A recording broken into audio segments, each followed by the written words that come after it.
বিরাট কোহলি, রোহিত শর্মা এবং রবীন্দ্র জাদেজা যেই দলে থাকবে সেই দল তো অবশ্যই একটা শক্তিশালী টিম।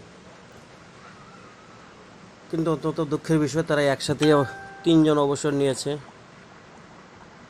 আমাদের কপাল ভালো যে তাদের খেলা একসঙ্গে আমরা দেখতে পেরেছি।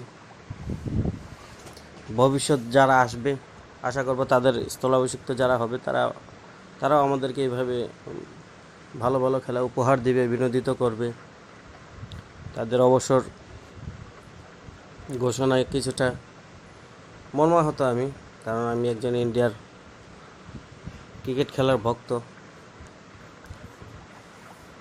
আশা করব তাদের জায়গায় যারা আসবে তারা ইন্ডিয়ান টিমকে অনেক ভালো একটা